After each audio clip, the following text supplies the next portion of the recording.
नमस्ते बच्चों, e learning class में एक बार आपका फिर बहुत बहुत स्वागत। तो आज की इंग्लिश ग्रामर की क्लास में हम टेंस को आगे पढ़ते हैं। आज हम प्रेजेंट परफेक्ट कंटिन्यूस टेंस का अध्ययन करेंगे। तो मैं उम्मीद करता हूं कि आप जो है वो पहले जो मैंने 3 टेंस आपको कराए हैं, कुछ सेंटेंस के बारे में पहले बताया आपको, तो आप काफ़ी रुचि ले रहे हैं, कुछ रिव्यूज़ ठीक आ रहे हैं और आप थोड़ी और रुचि लें। इन छुट्टियों के अंदर जो है वो आप इस चीज़ का ज़रूर फ़ायदा उठाएं। तो आज के टेक्स्ट पर चलते हैं और जानते हैं कि परफेक्ट कंटिन्यूस टेंस जो है वो क्या होता है।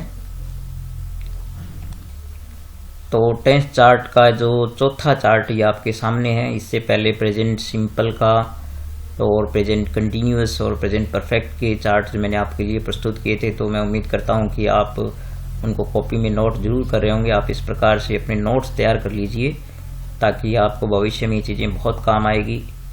और आपने स्वयं जब सीखी है और आप उसको नोट करके रखेंगे तो आपको बहुत काम भी आएगी। तो यहाँ पर हम देखते हैं कि प्रेजेंट परफेक्ट कंटिन्यूस टेंस। तो बच्चों, हम पहले कंटिन्यूस टेंस को पढ़ चुके हैं और परफेक्ट को अलग से पढ़ चुके हैं। अब यहाँ पर आप देख सकते हैं कि ये प्रेजेंट परफेक्ट और कंटिन्यूस, तो इसमें दोनों टेंस के जो गुण होते हैं, इसमें कंटिन्यूस के भी गुण होते हैं और परफेक्ट के भी होते हैं।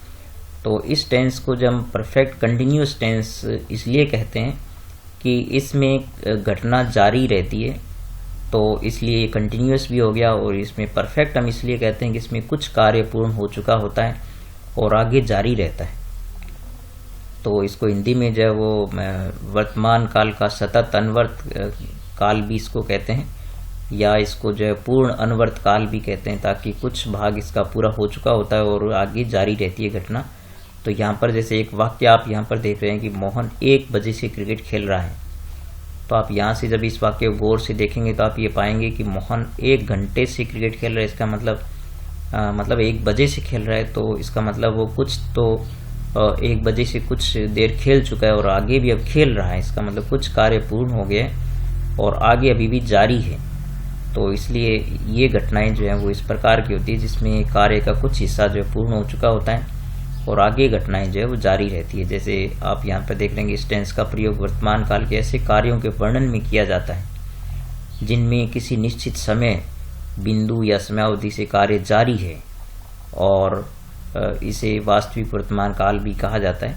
तो चूंकि इसमें घटना जो वर्तमान में जारी रहती है, प्रेजेंट कंटिन्यूस में ये होता है कि उसमें सिर्फ घटना जारी होती है, उसमें ये नहीं पता होता कि कब से जारी है।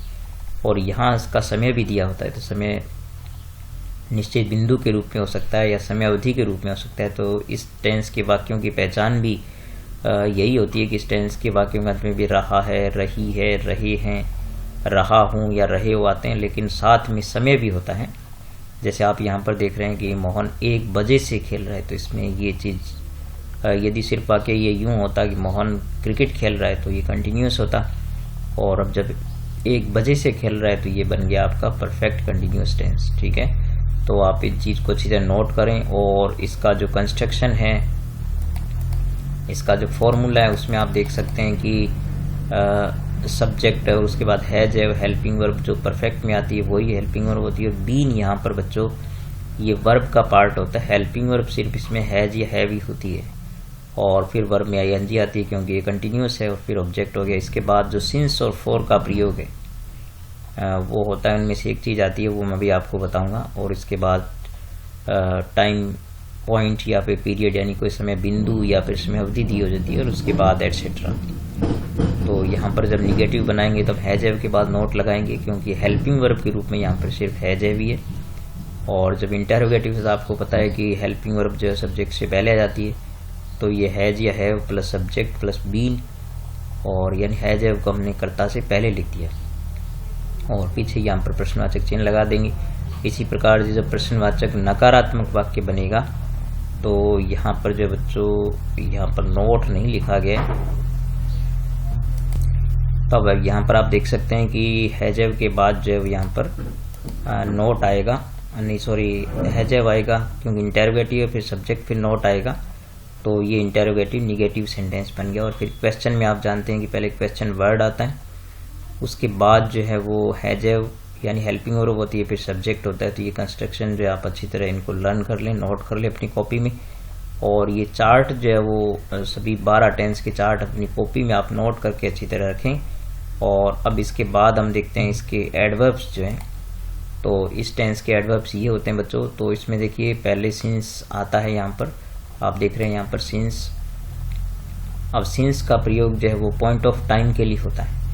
तो पॉइंट ऑफ टाइम में देखो बच्चों, बजे का टाइम हो या दिन का नाम हो या महीने का नाम हो या साल का नाम हो, जैसे सोमवार हो गया या जनवरी हो गया या साल का नाम हो गया, या मॉर्निंग, इवनिंग, आफ्टरनून, ये सब होते हैं, वो समय बिंदु होते हैं। और फॉर का जो प्रयोग है वो अवधि के लिए आता है, पीरियड ऑफ टाइम के लिए आता है, समय अवधि के लिए आता है।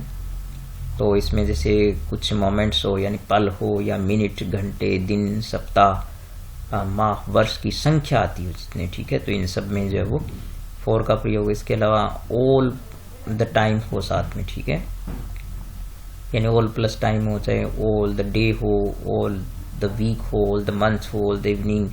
तो इस प्रकार के वाक्य जो इस प्रकार के एडवर्ब इस टेंस के लिए आते हैं। तो ये आप जरूर नोट करें, जो हमें करेक्ट फॉर्म वर्ब के लिए बहुत आवश्यक है ये जानना। तो ये नोट करने के बाद अब हम वाक्यों के ट्रांसलेशन पर चलते हैं।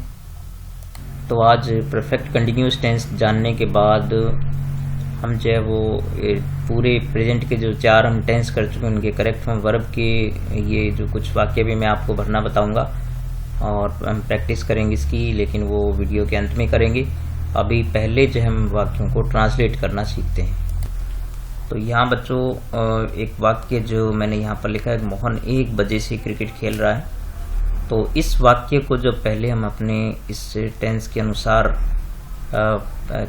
इसको ट्रांसलेट करके देखते हैं। सबसे पहले आप जानते हैं कि सब्जेक्ट आता है, क्योंकि एफर्मेटिव सेंटेंस है। तो सब्जेक्ट यहाँ पर यानी मोहन खेल रहा है, तो मोहन यहाँ पर सब्जेक्ट हो गया।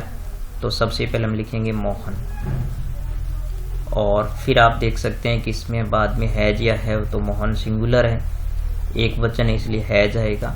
और फिर यहाँ पर देखिए तीसरे नंबर पर बीन आ रहा है, तो आप बिल्कुल सूत्र को अच्छी तरह याद रखें। तो मोहन हैज बीन, और फिर देखिए वर्ब में आईएनजी लगेगी, तो यहाँ पर खेलना क्रिया होगी, तो प्ले जो वर्ब होती है खेलना, और यहाँ पर हो जाएगा प्लेइंग। तो मोहन हैज बीन प्लेइंग, अब वो क्या खेल रहे हैं, तो ये ऑब्जेक्ट हो गया यहाँ पर। तो इसके बाद तो वो क्रिकेट खेल रहे हैं, तो यहाँ पर क्रिकेट, ठीक है।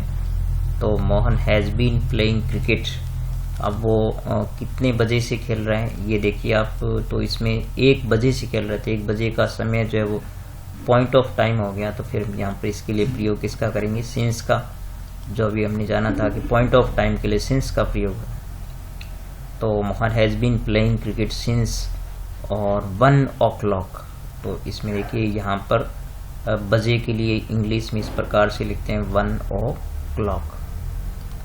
तो 2 o'clock यानी ओ लगा करके इसमें अपने यहाँ कोमा लगा देते हैं, फिर क्लॉक लिख देते हैं। तो ये इस प्रकार से जो है वो वाक्य एफर्मेटिव सेंटेंस बन गया ये। अब यदि निगेटिव बनाना हो इसी को, तो बच्चों इसको निगेटिव में बनाएंगे, तो फिर ये इस प्रकार से हो जाएगा, यानी मोहन और हैज, और इसके बाद लग जाएगा नॉट, और आगे जो है वाक्य बस बिल्कुल सेम जैसा है बिल्कुल वैसा ही रहेगा आगे, ठीक है। तो Mohan has not been playing cricket since 1 o'clock। और यदि हम इसको इंटरोगेटिव में कन्वर्ट करेंगे, तो आप जानते हैं कि ये जो हेल्पिंग वर्ब होती है जो ये सब्जेक्ट से पहले आ जाती है, तो ये वाक्य जब इंटरोगेटिव हुआ तो इस प्रकार से होगा। तो हैज मोहन, और फिर बीन, यहाँ पर has Mohan been playing cricket, तो इसके बाद जो है वाक्य, और फिर लास्ट में क्वेश्चन मार्क लग जाएगा। तो ये सिर्फ यहाँ पर आ जाएगा। तो has Mohan been playing cricket since 1 o'clock। और यदि इंटरोगेटिव निगेटिव हुआ तो ये इस प्रकार से हो जाएगा, आपको पता है कि फिर सब्जेक्ट बार नोट लग जाता है। तो हैज मोहन, और फिर नॉट लग जाएगा, तो हैज मोहन नॉट बीन, और फिर आगे का पार्ट जो बीन के बाद है वो ज्यों का त्यों आ जाएगा यहाँ पर, और लास्ट में क्वेश्चन मार्क लग गया। तो इस प्रकार से इंटरोगेटिव निगेटिव बन जाता है। और यदि इसको क्वेश्चन बनाएंगे, तो यदि हम ये कहें कि मोहन 1 बजे से क्या खेल रहा है, तो यहाँ पर उस समय जो ये क्रिकेट ऑब्जेक्ट है वो हट जाएगा। तो हम उसको व्हाट से बना सकते हैं, फिर क्या खेल रहे हैं, यानी what has Mohan been playing, ठीक है, बीन प्लेइंग सिंस 1 o'clock, ठीक है, सिंस 1 o'clock, ठीक है। तो इस प्रकार से जो है वो क्वेश्चन बन सकता है, क्योंकि इसमें क्रिकेट इसलिए हट गया कि यहाँ पर ये पूछा है कि मोहन 1 बजे से क्या खेल रहे हैं, तो वो क्या, तो क्रिकेट इसका आंसर हो गया, इसलिए उसको हटा दिया। तो इस प्रकार से पहले क्वेश्चन वर्ड आता है, उसके बाद हेल्पिंग और फिर सब्जेक्ट आती है। ये वाक्यों की रचना अब आपको अच्छी तरह याद हो जानी चाहिए। तो इस प्रकार हमने देखा कि वाक्यों को ट्रांसलेशन बहुत आसानी से किया जा सकता है। अब चूंकि बच्चों अपने 4 टेंस पढ़ चुके हैं, तो मैं आपको मिक्स वाक्य करके बताता हूँ कुछ। तो बच्चों हम प्रेजेंट के 4 टेंस जो हम पूरे कर चुके हैं, तो प्रत्येक टेंस में 5 प्रकार के वाक्य होते हैं। तो इस प्रकार से हम जब ये मान सकते हैं कि हम 20 प्रकार के वाक्यों का अनुवाद जो है वो कर सकते हैं। तो इसके लिए मैंने यहाँ पर कुछ प्रेजेंट के 4 टेंस के विभिन्न प्रकार के वाक्यों को यहाँ पर लिखा है, और मैं आपको बताता हूँ कि इनको आप कैसे ट्रांसलेट करें, कैसे पहचानें, और हमेशा आप ध्यान रखें इस चीज़ का। तो देखो बच्चों, ट्रांसलेट करने का सबसे तरीका जो है वो अच्छा यही है कि सबसे पहले नंबर 1 आप टेंस को पहचानें, ठीक है बच्चों। तो आप ये तरीका अच्छी तरह मन में बिठा लें कि सबसे पहले आप टेंस पहचानेंगे। बच्चों टेंस का पता हमें लगता है ये जो लास्ट में एक वर्ड होता है, जैसे हूँ या है आ गया, या हो आ गया, या है आ गया। तो इस प्रकार से ये जो है वो जब यहाँ पर है या हो या हूँ, तो ये प्रेजेंट होता है, क्योंकि अभी हमने प्रेजेंट ही पढ़ा है केवल। और यहाँ पर लास्ट में था, थे या थी आ जाएगा तो ये पास्ट हो जाएगा, और जब गा गे गी हो जाएगा तो ये फ्यूचर हो जाएगा। तो सबसे पहले यहाँ से पता लगता है कि टेंस कौन सा है। फिर देखिए नंबर 2 पर जो है वो, अब टेंस में भी 4 प्रकार की एक्टिविटी होती है, आप जानते हो कि, तो वो पता लगती है यहाँ से। देखो हूँ से पता लग गया कि ये प्रेजेंट का है। फिर देखिए ता आ गया यहाँ पर, तो ता हूँ आ गया, तो ये हो गया सिंपल या इंडेफिनिट जिसको अपने कह सकते हैं। तो ये सिंपल यानी प्रेजेंट का सिंपल हो गया। तो सबसे पहले आप टेंस का पता लगाएं, फिर एक्टिविटी का पता लगाएं, और फिर सेंटेंस का पता लगाएं नंबर 3 पर, ठीक है। तो नंबर 3 पर आप तय करें कि ये किस प्रकार का वाक्य है, और फिर जो आपने सूत्र सीखा है या जो सेंटेंस का फॉर्मूला होता है, उस फॉर्मूले के अनुसार जो है वाक्य को आप ट्रांसलेट कर दें। तो यदि आप इस तरीके से चलेंगे तो आपका वाक्य कभी गलत नहीं होगा। तो सबसे पहले अपने देखते हैं कि जैसे ये वाक्य प्रेजेंट का हो गया, और चूंकि ता हूँ आ गया, प्रेजेंट सिंपल हो गया। और चूंकि ये वाक्य जब पीछे फुल स्टॉप लगा हुआ है और यहाँ नहीं आ रहा है, तो इसका मतलब ये अफर्मेटिव सेंटेंस है। तो अफर्मेटिव में सबसे पहले क्या होता है, सबसे पहले होता है सब्जेक्ट। तो यहाँ पर हम देख रहे हैं कि मैं उसे बहुत अच्छी तरह से जानता हूँ, तो यहाँ पर सबसे पहले सब्जेक्ट हो गया आई। और फिर देखिए बच्चों यहाँ पर वर्ब जो जानना होगी, तो आई नो, और नो में जानना होता है। आई नो, अब किसे जानता हूँ, उसे जानता हूँ, तो पहले सब्जेक्ट आएगा, फिर वर्ब आएगी, फिर ऑब्जेक्ट आएगा। तो आई नो हिम, और बहुत अच्छी तरीके से जानता हूँ, तो इसके लिए हो जाएगा वेरी वेल, ठीक है। तो इस प्रकार से आप ये वाक्य जो बहुत आसानी से बना सकते हैं। तो यहाँ पर चूंकि प्रेजेंट सिंपल होता है, तो यहाँ पर क्रिया में एस या एस लगती है या नहीं लगती है, वो इस पर डिपेंड करता है कि यहाँ पर यदि करता आई या बहुवचन हो तो एस या एस नहीं लगाते, ठीक है। फिर हम आते हैं दूसरे वाक्य पर। तो आप यहाँ देख रहे हैं कि ये भी वाक्य प्रेजेंट का रहा है, रही है आते हैं, तो ये कंटिन्यूस हो गया, इसका मतलब प्रेजेंट का कंटिन्यूस हो गया। और चूंकि क्या से शुरू हो रहा है तो ये इंटरोगेटिव हो गया। तो देखिए बच्चों, प्रेजेंट कंटिन्यूस टेंस का जो है ये कौन सा हो गया, इंटरोगेटिव सेंटेंस हो गया। और ये प्रेजेंट सिंपल का कौन सा था, ये अफर्मेटिव सेंटेंस था। तो यहाँ पर चूंकि क्या से शुरू हो रहा है, तो क्या आज हमारी टीम, इसमें टीम नहीं लिखा मैंने, क्या आज हमारी टीम यहाँ लिखेंगे पहले। तो क्या आज हमारी टीम मैच खेल रही है, तो क्या से शुरू हो रहा है, तो ये हमारी टीम सिंगुलर हो गई, तो इसलिए हम लगाएंगे इज, क्योंकि इज एम आर और वर्ब में आई जी होती है, तो सबसे पहले इज लगाएंगे क्योंकि ये इंटरोगेटिव सेंटेंस है। तो इज आवर टीम, तो आवर टीम बच्चों टीम एक वचन होती है, तो इज आवर टीम प्लेइंग, और फिर इसके बाद क्या खेल रही है, मैच खेल रही है, तो is our team playing match, और आज की इंग्लिश हो जाएगी टुडे। तो इस प्रकार से क्वेश्चन मार्क लगा देंगे, तो इस प्रकार से वाक्य बन सकता है। फिर हम देखते हैं कि धोनी अभी तक कितने रन बना चुका है, तो ये प्रेजेंट का हो गया, चूंकि चुका आ गया तो परफेक्ट हो गया, तो ये प्रेजेंट परफेक्ट टेंस का हो गया बच्चों, कितने रन बना चुका है, तो ये क्वेश्चन हो गया है, ठीक है, WH वर्ड क्वेश्चन हो गया। तो कितने की इंग्लिश आप जानते हैं कि हाउ मैनी होती है, तो हाउ मैनी लिखेंगे, और हाउ मैनी के बाद पहले नाउन आती है, उसके बाद हेल्पिंग वर्ब आती है, तो हाउ मैनी रन्स यानी कितने रन, तो हाउ मैनी रन्स, और इसके बाद जो है वो धोनी चूंकि सिंगुलर है इसलिए है जाएगा, तो how many runs has Dhoni, और धोनी चूंकि व्यक्तिवाचक संज्ञा है तो इसका पहला अक्षर बड़ा लिखेंगे, तो how many runs has Dhoni, mad लिखें या स्कोर्ड लिखें आप, तो यहाँ पर लिख दें मैड, यानी मैक की थर्ड फॉर्म मैड होगी, तो how many runs has Dhoni made so far, ठीक है, अभी तक की इंग्लिश क्या होती है, सो फार। तो इस प्रकार से इसमें क्वेश्चन मार्क लगा देंगे। फिर आप यहाँ पर देख सकते हो कि तुम क्या जानना चाहते हो, तो यहाँ पर आप देख सकते हो कि प्रेजेंट का हो गया और ते हो आ गया ना, इसलिए प्रेजेंट सिंपल टेंस का ये हो गया क्वेश्चन, ठीक है, क्योंकि बीच में क्या आ रहा है ना, इसलिए तो क्या जानना चाहते हो, तो बीच में क्या आता है, तो वो व्हाट होता है, और क्योंकि तुम यहाँ पर सब्जेक्ट हो गया तो इसके लिए डू लगाएंगे, तो व्हाट डू यू। अब देखिए बच्चों इसमें वर्ब दो है, चाहना और जानना, तो मेन जो वर्ब है वो इसमें चाहना हो गई, तो what do you want, want means चाहना होता है, दूसरी वर्ब जाती है वो टू लिख करके इन्फिनिटिव वर्ब कहते हैं इसको, तो what do you want to know, ठीक है, दूसरी वर्ब को हम टू लिख के लिखते हैं जिसको इन्फिनिटिव वर्ब कहते हैं, तो what do you want to know, इस प्रकार से वाक्य बना सकते हैं। और फिर आप देख सकते हैं कि वे इस विद्यालय में कई सालों से पढ़ा रहे हैं, तो यहाँ पर आप देख सकते हैं कि ये वाक्य जो है वो कई सालों से पढ़ा रहे हैं, और कंटिन्यूस हो गया, और कई सालों से आ गया, इसका मतलब ये परफेक्ट भी हो गया, तो परफेक्ट कंटिन्यूस टेंस हो गया, ये तो प्रेजेंट का परफेक्ट कंटिन्यूस टेंस हो गया, और साथ में हो गया एफर्मेटिव सेंटेंस।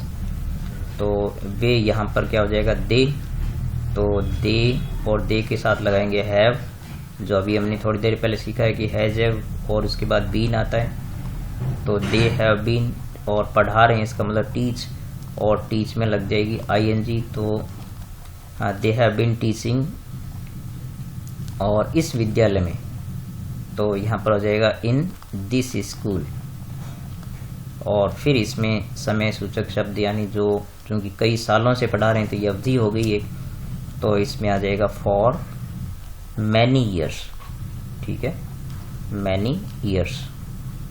तो इस प्रकार से जो वाक्य आप बिल्कुल आसानी से वाक्यों को बदल सकते हैं, ट्रांसलेट कर सकते हैं। तो बस आप ये तरीका याद रखिए, सबसे पहले आप टेंस पहचानिए, और उसके बाद जो है वो एक्टिविटी पहचानिए आपकी कौन सी एक्टिविटी है, यदि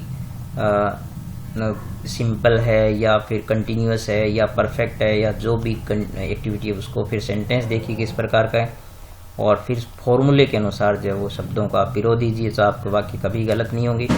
तो मैं उम्मीद करता हूं कि आप इस प्रकार के वाक्य जरूर ट्रांसलेट करना सीखेंगे, और इन छुट्टियों का जरूर फ़ायदा उठाएं। तो मैं कोशिश रखूँगा कि इन छुट्टियों में आप अधिकतम जो है वो आपकी मैं टेंस पूरे कराऊँ। और अब जो है ये वाक्य जानने के बाद हम 4 टेंस पूरे कर चुके हैं, तो हम करेक्ट फॉर्म वर्ब्स पर चलते हैं। तो बच्चों वाक्य में दिए गए खालिस्तान में सही क्रिया की फॉर्म भरने के लिए आपको सबसे निर्णायक जो शब्द होते हैं वो होते हैं एडवर्ब, ठीक है बच्चों। तो एडवर्ब जो मैंने सभी टेंसेज में आपको जो है वो स्लाइड के साथ मैंने एडवर्ब नोट कराए हैं, तो आप इन एडवर्ब्स को अच्छी तरह याद करें। और मैं अब आपको याद कराता हूँ किस प्रकार से जिस वाक्य में जो एडवर्ब आए उसको बताएंगे कि ये कौन सी टेंस का है और उसके अनुसार कौन सा हम किस प्रकार से फॉर्म भरेंगे। तो यहाँ पर हम सबसे पहला वाक्य देख रहे हैं कि मोहन सेल्डम, और यहाँ पर गो की फॉर्म भरनी है ऑन बाइसिकल। तो यहाँ पर आप देख सकते हैं कि एडवर्ब आई है सेल्डम, तो बच्चों आप जानते हैं कि सेल्डम जो है वो प्रेजेंट सिंपल में आती है। तो सिंपल में वर्ब जो बढ़ते हैं वो या तो फर्स्ट फॉर्म होती है या फर्स्ट फॉर्म के साथ क्या लगाते हैं, एस या ES लगाते हैं। तो यहाँ पर आप देख सकते हैं क्योंकि मोहन सिंगुलर है तो सिंगुलर हो तो क्रिया में एस या एस लगती है। तो यहाँ पर गो लिखेंगे और गो के साथ हम क्या जोड़ देंगे, ES। तो इस प्रकार Mohan seldom goes on bicycle. तो सेल्डम यानी कभी कभार, तो मोहन कभी कभार या यदा कदा साइकिल पर जाता है। तो इस प्रकार से ये वर्ब भरी। फिर देखिए दूसरा कि दे और एंजॉय की फॉर्म भरनी है, ए फेयरवेल पार्टी नाउ। तो यहाँ पर आप देख सकते हैं कि नाउ जो है वो एडवर्ब आ गई यहाँ पर। तो मैं एडवर्ब जो है वो आपके लिए अंडरलाइन कर रहा हूँ। तो जो नाउ एडवर्ब होती है वो होती है प्रेजेंट कंटिन्यूअस टेंस की, ठीक है। तो प्रेजेंट कंटिन्यूअस की जो वर्ब होती है उसमें आप जानते हो क्या होती है, इज, एम या आर प्लस वर्ब के साथ क्या होती है, फर्स्ट फॉर्म में ING लगती है। तो इसमें हम देखेंगे कि दे जो है यहाँ पर प्लूरल हो गया तो यहाँ पर आएगा आर, तो दे के साथ आर लगेगा। और एंजॉय में ING लगा देंगे तो ये हो जाएगा एंजॉइंग, ठीक है। तो they are enjoying a farewell party now, यानी वे इस समय एक विदाई समारोह की पार्टी का आनंद ले रहे हैं। तो इस प्रकार से आप बिल्कुल एडवर्ब से जो है वो टेंस पहचान करके उसकी सही फॉर्म भर सकते हैं। फिर यहाँ पर आप देखिए बच्चों कुछ वाक्य ऐसे होते हैं जिनमें कोई एडवर्ब नहीं होता है, जैसे इंडियन फार्मर्स, तो भारतीय किसान, और यहाँ पर ग्रो का मतलब उगाना। ट्रेडिशनल क्रॉप्स यानी पारंपरिक फसलें उगाते हैं, भारतीय किसान जो है वो पारंपरिक फसलें उगाते हैं। तो ये एक इंडेफिनिट टेंस बनता है, सिंपल टेंस बनता है प्रेजेंट का। अब चूंकि इंडियन फार्मर्स प्लूरल हो गया तो यहाँ पर फर्स्ट फॉर्म ही लगेगी, क्योंकि बहुवचन में क्या लगती है, केवल फर्स्ट फॉर्म लगती है, ऐसी एस नहीं लगता है। तो यहाँ पर ग्रो का ग्रो ही आएगा। तो इंडियन फार्मर्स यानी भारतीय किसान पारंपरिक फसलें उगाते हैं। फिर देखिए माई फादर, फिर यहाँ खालिस्तान है, फिर यहाँ ऑलरेडी आ गया। तो ऑलरेडी आता है प्रेजेंट परफेक्ट में। तो प्रेजेंट परफेक्ट में आप जानते हैं हैज या हैव होता है। तो माई फादर सिंगुलर है इसलिए हम यहाँ लिखेंगे हैज। तो माई फादर हैज ऑलरेडी, और फिर वर्ब की थर्ड फॉर्म आती है, तो थर्ड फॉर्म जो गिव की होती है, गिवन। तो my father has already given me a book, यानी मेरे पिता मुझे पहले ही एक पुस्तक दे चुके हैं, ठीक है, या मेरे पिता ने मुझे पहले ही एक पुस्तक दे दी है या दे चुके हैं। और फिर देखिए पांचवा वाक्य, हिज ब्रदर, रीड की फॉर्म भरनी है हमें इसमें, और इन दिस स्कूल फॉर 10 ईयर्स। तो बच्चों यहाँ पर देखिए 4 आ गया और 4 के बाद टाइम आ गया, तो ये परफेक्ट कंटिन्यूअस टेंस हो गया। तो परफेक्ट कंटिन्यूअस टेंस में आप जानते हैं कि अभी हमने पढ़ा था कि उसमें हैज या हैव और बीन होता है। तो यहाँ पर आप देख सकते हैं कि हिज ब्रदर सिंगुलर है, एक वचन है, इसलिए हैज लगेगा और फिर लगेगा बीन, और फिर क्या होगा, रीड में ING लग जाएगा तो ये बन जाएगा रीडिंग। तो ये यहाँ पर आ जाएगा रीडिंग।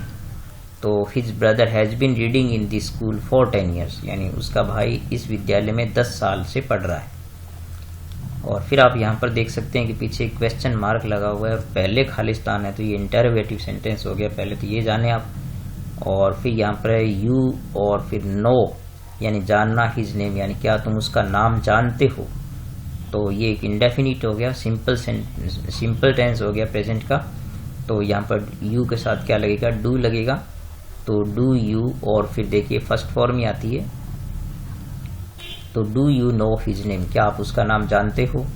और फिर यहाँ पर भी पहले खालिस्तान, इसका मतलब ये भी जो है वो ये इंटरोगेटिव सेंटेंस हो गया। यहाँ पर जो एडवर्ब है वो आप जानते हो कि दीज डेज आ गई, तो दीज डेज प्रेजेंट कंटिन्यूअस में आती है। तो प्रेजेंट कंटिन्यूअस में इज, एम, आर और अब में ING लगती है। तो यहाँ पर दे करता हो गया तो इसके लिए आर आएगा, तो आर, और फिर देखिए दे और लिव में ING लग जाएगा। तो जिस वर्ब के अंत में ई होता है, ई हटा देते हैं और ING लगा देते हैं। तो यह आ जाएगा are they living in this village these days, यानी क्या आप आजकल इस गांव में रह रहे हैं। और यहाँ पर फिर देखिए बच्चों द टीचर है, यहाँ पर ये जो गलती से टीचर छप गया, यहाँ पर आएगा टीचर। तो द टीचर यूजुअली, तो यूजुअली आता है प्रेजेंट सिंपल में। तो प्रेजेंट सिंपल की वर्ब आप जानते हो, जो मैंने यहाँ पर इस प्रकार से लिखी है, ये यहाँ पर।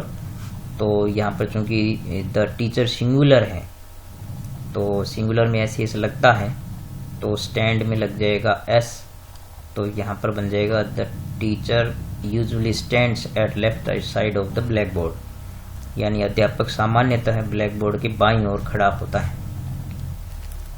फिर आप देख सकते हैं यहाँ पर कि आवर टीम, तो हमारी टीम जो है बच्चों, टीम हमेशा सिंगुलर होती है।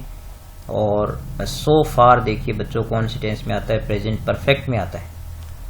तो प्रेजेंट परफेक्ट की वर्ब आप जानते हो कि हैज या हैव प्लस वर्ब की थर्ड फॉर्म होती है। तो आवर टीम सिंगुलर है, इसलिए इसमें लगेगा हैज। और बिन की थर्ड फॉर्म जो होती है वन, WN1 होती है। तो इस प्रकार से our team has won no match so far, यानी हमारी टीम ने अभी तक कोई मैच नहीं जीता है। और फिर 10वां वाक्य देखिए, सी और जॉइन की फॉर्म बननी है टीम येट। तो बच्चों येट को आपको याद रखना है कि ये प्रेजेंट परफेक्ट के निगेटिव में आता है, ठीक है। तो निगेटिव बनाएंगे तो सी के साथ हम प्रेजेंट परफेक्ट में हैज लगाएंगे, क्योंकि सी सिंगुलर है। फिर नॉट लिखेंगे, क्योंकि ये जो येट आता है हमेशा निगेटिव में आता है। और सी हैज नॉट, और जॉइन की थर्ड फॉर्म हो जाएगी जॉइंड, ठीक है। तो यहाँ पर आ जाएगा JOINED।